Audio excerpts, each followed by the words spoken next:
So I'm like 12, 15 years older than you. Mm-hmm. So when I was growing up, this is going to sound funny, but it was quite normal. Mm-hmm. My parents came to me kind of the same. We were living in outside of Corpus Christi, Texas. Mm-hmm. And they said, hey, we're moving to San Antonio. And I was like you. I was 15, 16. Yeah. All right. And they're like, no, we're moving to San Antonio. Oh. You need to find somewhere to stay. No. Oh, yeah. Yeah. What? Yeah. So it was like similar to you, but no, my parents took me with them. They're like, you can't come. What? So what did you do?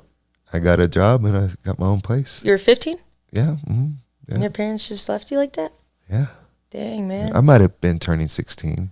Jeez. And it sounds crazy, like I said, but in that generation, it was quite normal for a 16-year-old to have his own place and car and be working. Were you living here? No, I grew up in South Texas and South Kentucky. Texas. Dang, dude. Yeah.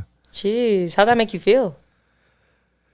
I have my trauma just like you. Yeah. So I could say this now that I'm older. Yeah. When you're young, it's hard to see the bigger picture and to forgive people for the mistakes that they made. Mm-hmm. Mm-hmm. But when you get older and you start seeing the situation, or you talk to people like we're talking and you understand the background, then maybe you might have to forgive people but you can move forward from it.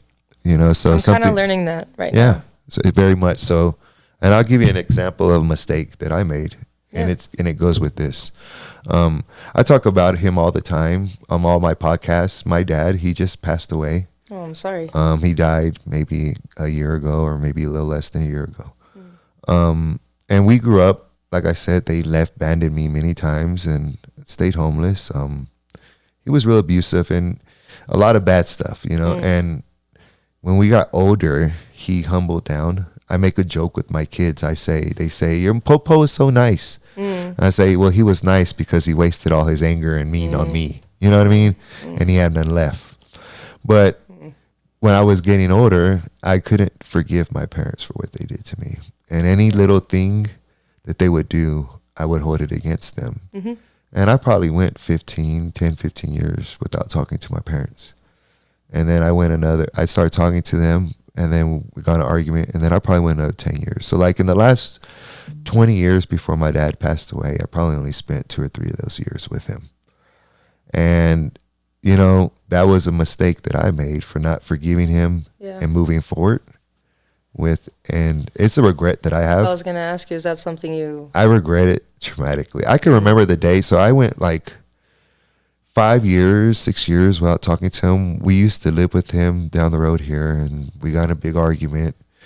And just long story short, I went 6 years without talking to him, and my mom had a heart attack.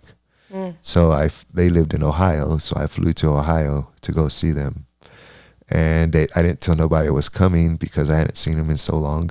Mm-hmm. It was kind of awkward, Yeah. So I will pull up to their house, and I remember I didn't go to the door. I banged on his window. And he came outside like, who the fuck's banging on my window? Right. And he saw tell your sits and stuff. And like, oh, shit. But, I hadn't talked to him in like 5 years. Yeah.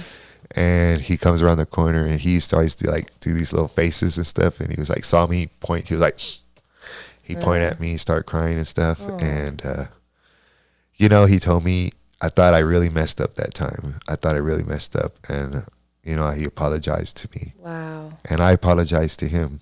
And we stayed close until the day he died. Oh. Not to get too much into my story. No, does your father have trauma too?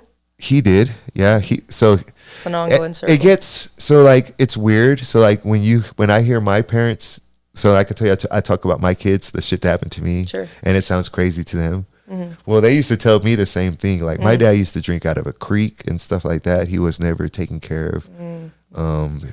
He was like, we had water hoses. We used to drink out the water hose. He wasn't allowed to touch that. He had to drink out of a creek. He slept in barns with the animals and all that stuff. So I believe that it gets passed down. It gets passed down.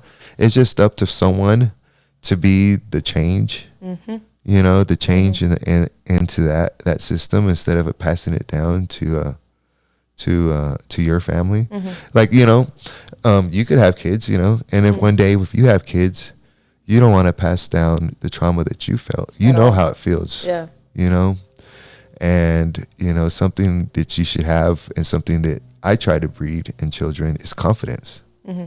If you don't have confidence, your life is very bad.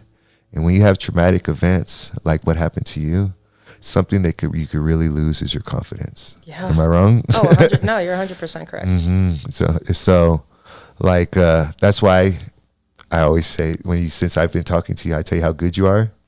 It's just because you are good. And I didn't know your personal story, but I know that feeding people's confidence and showing people how good they are when maybe they don't know it is something I always try to do. I appreciate that. Thank you. Yeah. So after my rant, thank you for listening to my rant. So when you came to Denver with your cousins, is that when you got into music, or? So I've always had a love for music. What I was telling you, how I had like a speech impediment, like I had a hard time just expressing anything. Yeah. What kind of impediment was just? I would just stutter a lot, and I just couldn't get words out. And wow. I remember when we first moved to Illinois, I was in like speech therapy in school and all that stuff. Until this day, I still have like a stuttering issue. Not like super intense, but like sometimes I'll get just stuck on a word and I'll have to stop talking. And I'll be like, oh, okay, let me get my thought process again.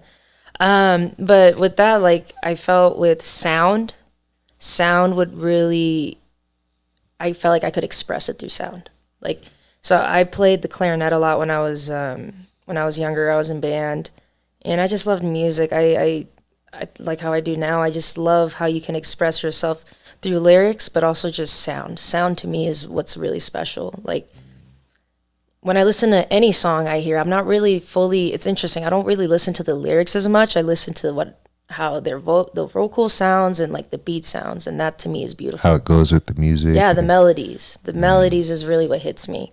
And some people will be like, oh yeah, like so with my friends, like I'll be like, I don't even know my own lyrics sometimes because I'm not listening to my own lyrics. I'm really listening to the melody I'm throwing out. And I think that's why my hooks are really catchy, because of the melody that's behind my lyrics, if that makes any sense. I don't know. You do have, I do what you're saying. You do have very catchy hooks and melody to it. Yeah, and like I need a hero. You heard that one?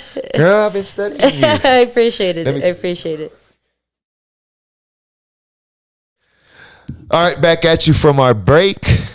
Before we left right there, you were telling me about sounds and about your hooks. Yeah, I've been digging that. I like that. I need a hero. What made you think of that one? Just the sounds?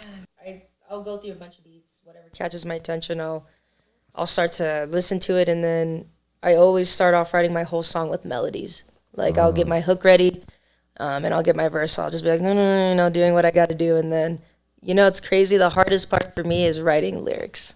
And again, that goes with words. So you just got all the sounds, and then you go and put the words. Oh man, but that's such a pain in my. Oh my gosh, I'm always like, shit, man. I wish I could it just came easily. I wish I could freestyle all this. Do you not freestyle? I think I've seen you freestyle before. I don't freestyle. I do not freestyle. No, I think I've seen you rapping in a car on one of your videos. So when I was a kid, I used to. So like I said, I used to grow up broke. That was my way into the weed circles. Because everybody, you gotta get weed in. I'd be like, I'll come rap. They'd be like, all right, come on in. I'm like, hit that shit. Yeah. That was my way in. So that's how I got good at that shit. Because I was like, I ain't got no money. I gotta get in here somehow. You have a pretty good entrepreneur mind. Do you like chase business? I noticed because I was looking at like your Instagram and some of your stuff, and it seems like you're a go-getter. I am a go-getter for sure. I would say so. I think I do have an entrepreneur mindset. I just started a music group called Losing Music Group. And it's not like a rap group. Everyone's like, oh, rap groups never work out.